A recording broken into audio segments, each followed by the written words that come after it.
Chapter 10. Bad Luck. The following day, I wanted to talk about the dead man and why he was murdered, but Jim refused. He said that talking about the murder would cause bad luck. I said no more about this, but continued to think about the dead man and wished I knew who had shot him and why. I searched through the pockets of the old clothes we had taken from the floating house and found $8 silver and an old coat. I showed the money to Jim and said, "You're always talking about bad luck. When I showed you the snakeskin I found yesterday, you said that touching a snakeskin would bring me the worst luck in the world. You call this bad luck? We found all those clothes and other supplies in that old house, and now we have $8 silver. I wish I had this kind of bad luck every day." Don't make a joke about bad luck, Huck.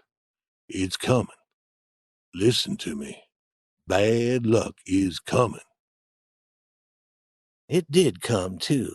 4 days later, we were resting on the grass after eating a large meal. I went into the cave to get some tobacco and found a large poisonous snake.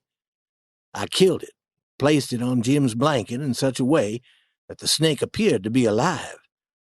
I thought this would be a funny trick to play on Jim and was waiting to see him jump with fear when he saw the snake.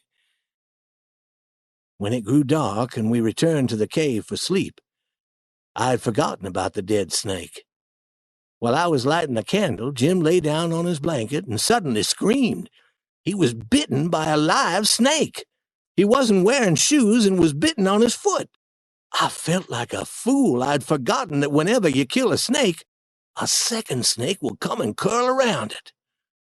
Jim told me to cut off the snake's head and throw it away. Then he told me to remove the snake's skin and cook a piece of its body. I did that, and Jim ate what I'd cooked. He said that this would cure him. I carried both snakes out of the cave and threw them as far as I could into the bushes. I didn't want Jim to see 2 dead snakes and to discover the trick that I had played on him. Jim became very, very sick. I thought he was going to die. The snake's poison caused his foot and leg to swell to twice their normal size. We had found some whiskey in the floating house, and I gave that to Jim to drink. He was too drunk to notice the pain in his leg. After 4 days and 4 nights, the swelling in Jim's leg began to grow smaller. He felt less pain and was able to walk again.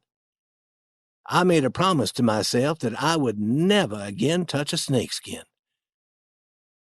All Jim said to me was that he hoped I would now believe him when he spoke to me about bad luck. When Jim was no longer sick and I didn't have to care for him, I began to get bored. I was curious about what was happening in St. Petersburg. What were they talking about? People continued to talk about me? I told Jim that I wanted to return to the town for a day or 2. Jim liked the idea, but said that I would have to go when it was dark and that I had to be careful. He said that no one would recognize me if I dressed up like a girl, and I agreed. I rolled up my trousers and put on a girl's dress and hat that we had found in the floating house. All day I practiced acting like a girl until I could do it quite well. When it grew dark, I went in the canoe to the shore near the far end of town. I saw a light in a small cabin that had been empty for years. I looked in the window and saw a woman that I did not know. She was a stranger in this town, which was lucky for me. I began to worry the people who knew me would recognize me, even though I was dressed like a girl. I decided that this woman would be able to tell me all I wanted to know about what was being said in the town. I knocked on the door and tried to remember that I was a girl.